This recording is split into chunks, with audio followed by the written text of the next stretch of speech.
د ټیک ټاک په حواله به یو خبره درته وکم. زه خو الحمدلله نه ټیک ټاک جوړولی سم، نه مې در اوسه جوړ کړی دی، نه مې چاته ویلی دی چې ته زما ټیک ټاک جوړ کړه.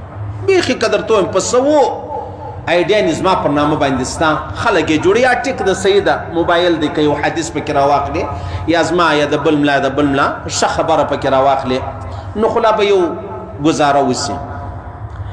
دا سړی چې خپل ځانګړ د ورځ دکان له ننوځه، له دکانه راوځه، دیواله ته کښېنه، له دیواله راولاړ سه، پر موټر سایکل روان سه، په موټر کې را روان سه، تر درختې لاندې کښېنه، ګړ د ورځ پر دا خبرو تېره سي. د پیغمبر علیه السلام په صحابو کې یو صحابي وفات شو. چې وفات شو پیغمبر علیه السلام مبارک د جنازې لمونځ ورکړ.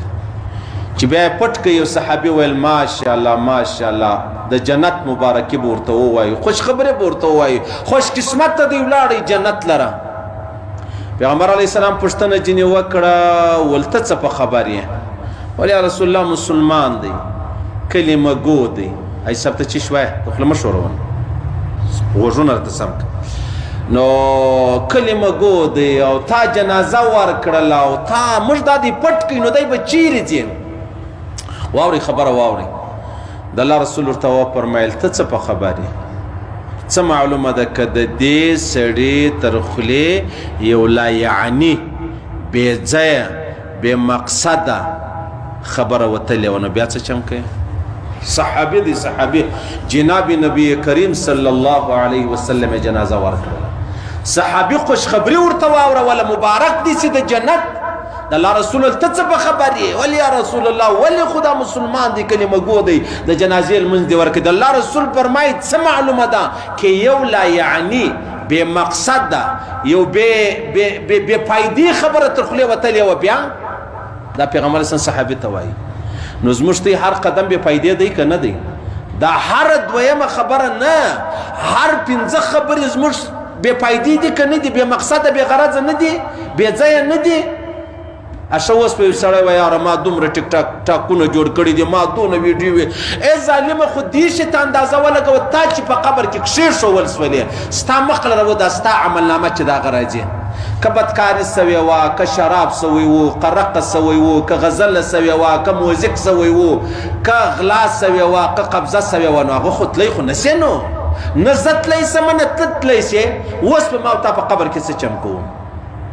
وڅه چم کوو؟ نو کوم سړی په خپله ځواني ناجیږي، دغه څه دغه الکوانې دا ژېرې مرینۍ راغلې، د ده دا خیال دی چې زه ډېر کمالداره یم، ته کمالداره نه یې.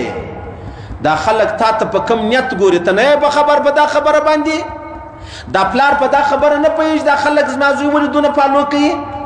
ولې زما زوی دی وروره عام هلک دی، د سکول دوه تورې نه زده کېږي، هر کال پیل را روان دی، ناکامه را روان دی. نن دی څنګه 2 میلیونه 3 میلیونه 1 میلیون کسان چې دی هغه لري، ولې لري؟ دا ستا د دې سپینې چمړې د وجې لري. سیده لږ ښه به وخت در باندې تېر شي، بیا ته خالي پوښتنه وکړه چې چیرې یاست یارانو؟ دا خپل عزت دی نیلام کړی دی، دا خپل ځان دی نیلام کړی دی، دا خپل صورت دی نیلام کړی دی، دا خپله چهره دی نیلام کړی ده، هېڅ یو شی نه لري، هېڅ یو شی نه لري. د خدای په خاطر خپل بچان د دې خبرو راوګرځوئ، د خدای په خاطر. دا خلک په کم نظر ودته ګوري، ته اندازه لږ خشه ولګوئ، ته څه کیسه لرې؟ ته کمالدار یې، تا موبایل جوړ کړی دی، تا یې سافټویر جوړ کړی دی، تا یو په نمبرو کې اول راغلی، په کالج یونیورسټي کې اول راغلی، په ساینس انجینرینګ کې اول راغلی، په ډاکټري کې اول راغلی، خو په هېڅ شي کې نه راغلی، خالي په سپین مخ کې راغلی. نو ستا سپین مخ تا نیلام کړی دی. صحیح سلو څومره؟ نو د الله رسول صحابي ته وایي څه معلومه ده کې یو لا یعنې خبره تر خولې وتلې وه. که ته واځه به توبه وباسم، نو د توبې موقع تا ته میلاوېږي، ته څه په خبر یې؟ الله تا توبې توفیق درکړي نه کېدل. که د توبې مخکې مړ شو بیا څه چم کوې؟ ای لا یعنې خبره دا زموږ ټول ټیک ټاکان چې دا موږ جوړ سوي دي، دا ټوله لا یعنې دي، دا ټوله بې غرضه دي، ټوله بې مقصده دي او ټوله بې فایدې دي. ورسه یې وګورئ چینایان هم دغونه شیان جوړوي که نه جوړوي؟ چا چې موبایل جوړ کړی دونه فخر والله که کوي، چا چې فیسبوک جوړ کړی دی والله که دونه فخر کوي، چینا والا ټیک ټاک جوړ کړی دی والله که دونه فخر ورباندې کوي. لکه زموږ خلکو خالي د دې شی زده کوي، بیا کوم ځای ته ځان ورسوئ؟ په کینیډا کې زموږ ملګری دی، هغه راته وویل په ټوله کینیډا کې پابندي ولګېدله پر ټیک ټاک باندې، په ټوله کینیډا